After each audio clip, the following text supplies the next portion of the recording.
Olá, assinantes do Panorama Farmacêutico, sejam todos bem-vindos e bem-vindas a mais uma edição do Panorama Talks, nosso programa dedicado ao mercado de medicamentos de especialidades, que hoje traz mais um convidado super especial.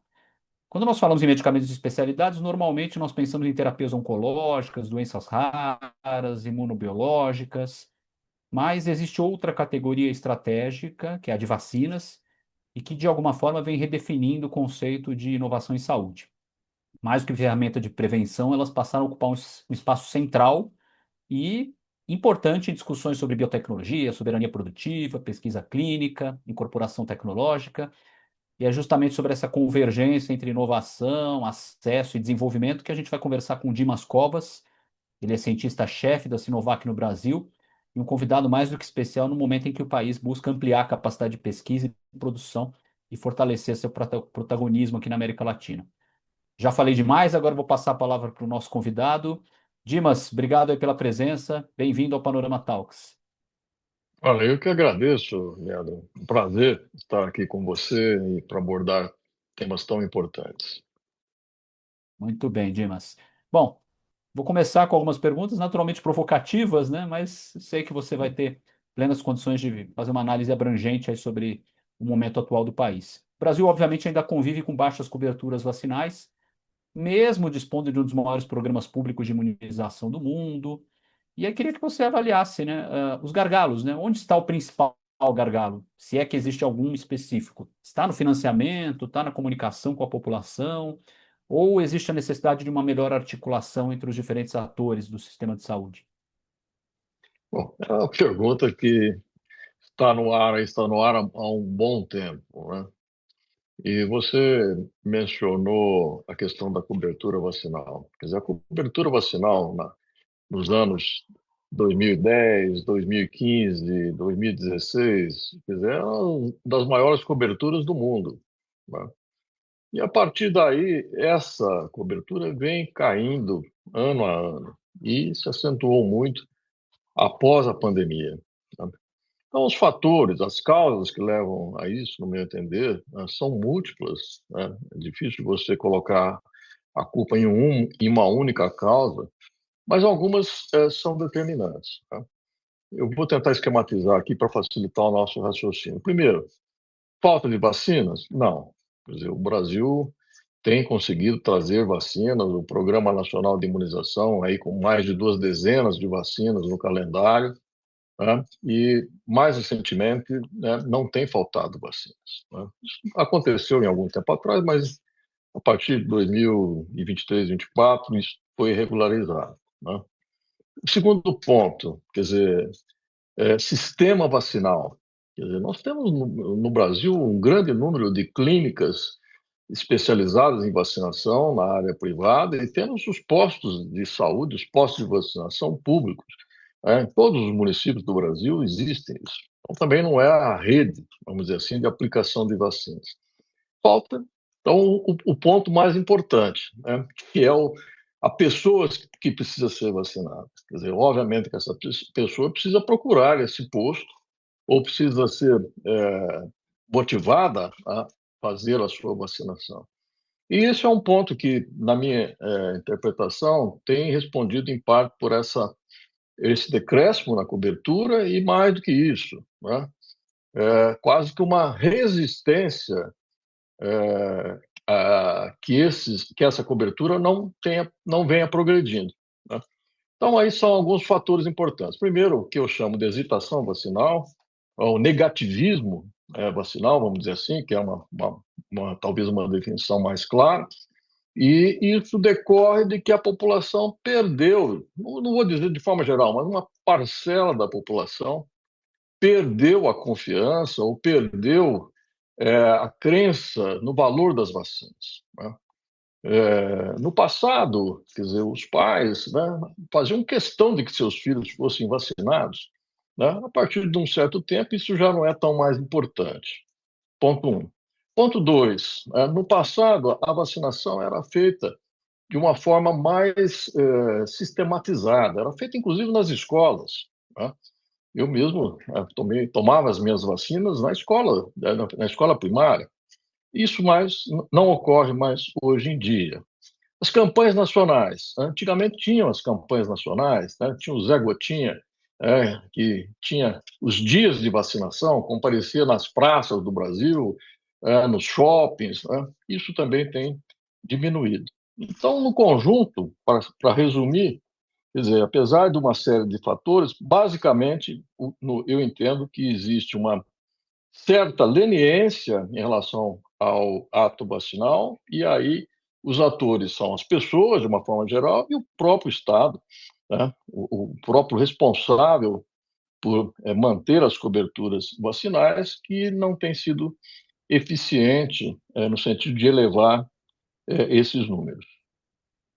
Perfeito, Dimas. Obviamente que não há como dissociar essa sua afirmação da pandemia, né, que mostrou a importância da imunização e, claro, né, todos os tabus e gargalos que cercam também esse acesso. Agora, a gente não pode, obviamente, depender apenas de demandas geradas por situações de emergência. Como você acredita que é possível estruturar modelos de parceria, engajando indústria, poder público e instituições de pesquisa para termos mais previsibilidade nos investimentos e na oferta de vacinas? Bom, a pandemia escancarou um problema que não foi no Brasil, quer dizer, ela escancarou um problema do mundo, tá certo? E a explicação razoável para isso é o seguinte: o mundo mais ou menos usa aí em torno de 95 a 100 bilhões de doses de vacinas por ano.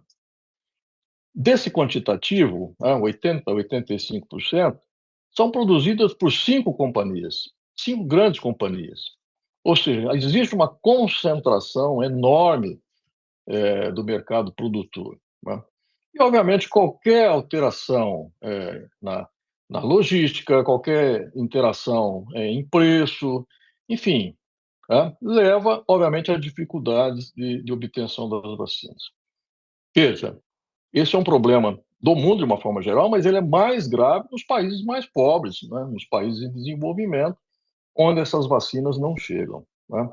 Então, grande parte do consumo dessas 95, 100 bilhões de vacinas é feita pelo mundo desenvolvido, né? Então, nós temos aí um gap, né, muito grande entre países ricos e desenvolvidos e, do outro lado, os países pobres. O Brasil está ali numa linha intermediária, né? Mas, na pandemia, mostrou sua fragilidade, tá certo? Mostrou sua fragilidade, mostrou que não estava preparado para enfrentar a situação. Pós-pandemia, aprendeu algumas lições, né? Mas ainda falta muito a percorrer. No meu modo de ver, o principal problema ainda é a capacidade nacional de produção de vacinas.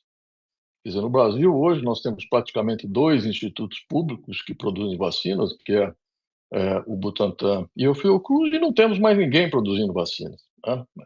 As multinacionais não produzem vacinas aqui, né? Então, esse gargalo, né, ou seja, desenvolver novamente a capacidade de produção local, é a nossa diretiva, a diretiva da Sinovac. Quer dizer, vir para o país, mas com uma visão diferente. Produzir vacinas aqui, né? Não só trazer a tecnologia ou não só vender as vacinas para o país, né? Eu acho que é mais ou menos esse também o cenário atual. E claro, né, acho que como parte da autonomia nacional, a transferência de tecnologia acaba sendo considerada por muitos especialistas um dos principais caminhos. Agora, o que diferencia uma parceria estratégica de uma simples transferência de produção? E quais condições o Brasil, de fato, ainda precisa reunir para ter essa capacidade própria de inovação? Bom, aí você tocou num ponto fundamental. Quer dizer, transferência de tecnologia não significa que você vai obter a autonomia, tá certo? Tem uma diferença muito grande. Quer dizer, o Brasil tem, historicamente, feito parcerias de transferência de tecnologia, só que essa transferência não é internalizada no grau necessário, né? Ou seja, nós não completamos o ciclo. Porque uma transferência de tecnologia, ela envolve não só a fábrica, o processo produtivo, não, ele envolve formação de gente, ele informa a cadeia, informa a necessidade de produção de cadeia, Ou seja, você tem que criar um ambiente favorável para que isso aconteça, né? E isso não existe. Quer dizer, infelizmente, isso não existe. Quer dizer, nós temos muita pesquisa em vacina, nós temos muito desenvolvimento acadêmico em vacina, mas nós não conseguimos atravessar para o outro lado. Nós não conseguimos levar isso para a indústria de uma forma eficiente. A transferência de tecnologia acelera, em tese, esse processo, mas para isso nós precisamos ter essa capacidade. Nós precisamos ter a capacidade de absorver a tecnologia, né? E isso tem faltado historicamente. Então, o Brasil, não só no caso das vacinas, no caso das biotecnologias de uma forma geral, né? Então, é um problema que, de, de falta de articulação, talvez, porque também não dá para falar que é um problema de falta de recursos, pelo menos nos últimos anos, né? Mas é uma falta de articulação, né? Uma falta de articulação, principalmente entre a esfera governamental, a academia e a indústria, né? Ou seja, esses elementos, né, não atuam de forma conjunta para resolver esse problema em definitivo, como já resolveram outros países. E, obviamente, é uma questão também envolvida, relacionada a compartilhamento de riscos, né? Em diversos países, governos e iniciativa privada, se unem em cooperações com esse enfoque, né? O Brasil está preparado E, para construir esse tipo de modelo? Que- E o que veja, impede uma o relação instru- mais estruturada entre os atores? é, veja, esses instrumentos, eles, vamos dizer, a legislação para isso, ela existe já há um bom tempo. Mais recentemente, essa legislação tem até evoluído, tá certo? Recentemente, nós tivemos grandes mudanças na lei de inovação, tivemos uma nova lei de startups, mais recentemente, a lei do Complexo Econômico Industrial da Saúde, ou seja, ambiente normativo existe. Dinheiro existe. A FINEP tem dinheiro para investir nisso, o BNDES tem dinheiro nesse momento para investir nisso. O que falta é um modelo, a aplicação de um modelo que seja eficaz. Hoje, o modelo brasileiro, ele é por demanda dos agentes. Quer dizer, se você tem um projeto, você vai atrás de procurar um financiamento. Mas tinha que ser invertido. Quer dizer, quem tinha que determinar aonde é necessário desenvolver, aonde é estratégico desenvolver, aonde vai se investir de forma pesada, é o próprio governo. Quer dizer, o governo tem que transformar isso num projeto de desenvolvimento nacional.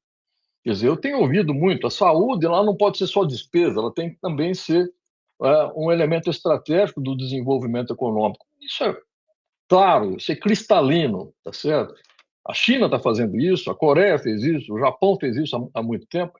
Ou seja, você define uma estratégia, né, para fortalecer o setor. Mas isso não é espontâneo, isso não brota por geração espontânea, né? Não basta você dizer, a indústria do Brasil investe pouco em pesquisa.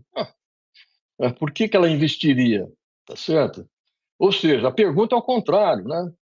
Por que as políticas públicas, né, não levam a esses investimentos de forma efetiva, né? Então, de fato, o Sistema Brasileiro de Inovação, o Programa Brasileiro de Indústria, né? Agora existe a nova política industrial, que eu acho que foi um grande avanço, né? Mas os elementos ainda não se coordenam de forma eficiente, né? Principalmente na definição das prioridades e das estratégias para o país. Agora, obviamente, o próprio governo deveria ser talvez o primeiro agente da mudança, até para que planos de saúde, hospitais privados e outros pagadores também possam, né, contribuir para aumentar a cobertura e aliviar a pressão sobre o sistema público. Você É entende isso. também que esse é o caminho? Sim, é isso. Veja, todos querem crescer, todos querem evoluir. Isso não acontece por quê? Porque a coordenação, quer dizer, os elementos que compõem essa grande rede não estão coordenados de forma eficiente, né? Temos que olhar para as experiências de outros países, né? Eu agora trabalhando diretamente na China, quer dizer, eu fico maravilhado, né? Quer dizer, é um país que hoje está na fronteira do desenvolvimento da biotecnologia, dos produtos para a saúde, está na crista da onda, vamos dizer assim. Só que, veja, isso não aconteceu da noite para o dia, né? Isso é um processo que levou aí algumas décadas para chegar a isso. Ou seja, políticas do Estado, né, que se mantém ao longo do tempo, políticas de financiamento que se mantêm ao longo do tempo, né, tudo que a gente não consegue aqui. Quer dizer, a gente tem aqui ciclos de 4 anos, de 4 anos, de 4 anos, que muitas vezes não são proativos, pelo contrário, são destrutivos. E a Sinovac vem trabalhando justamente para mudar esse cenário, né? Inclusive ampliando a presença no Brasil. A gente falou de pandemia, Essa é né? a proposta, essa é a proposta. Quer dizer, a proposta não é simplesmente achar aqui o mercado, abrir o mercado, não. É a proposta de contribuir, para a recuperação de uma parte importante, que é a plataforma, uma plataforma, pelo menos, na produção de vacinas e de produtos biotecnológicos, né? Então, essa é a ideia. A Sinovac tem parcerias já estabelecidas, tem uma parceria recente com o Tecpar, né, Instituto Tecnológico do Paraná, com a qual a Sinovac tem duas PDPs, né, PDPs para a vacina da varicela e da vacina da raiva, e é um processo que está ganhando uma velocidade muito grande, né? Então, o objetivo é esse, de fato voltar a investir no país, né, na indústria brasileira, na capacidade de produção do Brasil. Muito bom. Dimas, para a gente aqui arrematar essa conversa, que poderia levar horas mesmo, justamente porque o assunto é muito rentável e necessário, mas observando os desafios da vacinação sob uma perspectiva de longo prazo e pensando na importância de um pacto entre indústria, governo, comunidade científica, pagadores privados. Qual o primeiro passo que você. Eu sei que não é uma pergunta fácil também, mas né, acho que eu vou fazer, né? Olha, Existe um primeiro passo? Qual seria veja, o primeiro sinal aí a ser tomado? eu às vezes tenho respondido de uma forma um pouco muito direcionada, né? Veja, a vacinação não é uma ação de proteção individual. Vacinação é uma atitude de proteção coletiva. Quer dizer, quando você fala aí no começo da nossa conversa que nós estamos com baixas coberturas vacinais, isso significa o seguinte, que a população como um todo está em risco, né? E nós estamos vendo isso, quer dizer, nós estamos vendo o aparecimento recente de doenças que praticamente já não apareciam mais, né? O exemplo é um exemplo muito claro disso, né? Ou seja, estamos tendo casos de sarampo, inclusive em adultos, né? No Brasil, isso ainda está sob controle, mas, por exemplo, nos Estados Unidos, já perderam o controle, né? Ou seja, a visão de que é uma necessidade coletiva, de proteção coletiva, necessariamente implica uma política pública mais dirigida, mais eficiente nesse sentido, né? Então, a vacinação nas escolas, quer dizer, o uso universal da carteira de vacinação como documento, tá certo? Ou seja, são atitudes, às vezes simples, mas que poderiam ter grande impacto. Muito bem, Dimas. Obrigado mais uma vez pelas suas contribuições. Um papo ótimo e que sirva de alerta aí para poder público e pagadores para a gente estimular a conscientização sobre esse tema tão relevante e tão necessário, inclusive para tratamentos de alta complexidade. Obrigado mais uma vez pela Perfeito. presença. Eu que agradeço, Juliano. Estamos aqui sempre à disposição. Um grande Maravilha. abraço. Outro. E aí, curtiu mais essa edição do Panorama Talks? Então fica aquela velha dica de se inscrever no canal, ativar as notificações e não perder nenhum detalhe do mercado de medicamentos de especialidades. Nas redes sociais, nos grupos de mensagem, também no panoramafarmacêutico.com.br você acompanha todos os programas do Panorama Talks. Um abraço.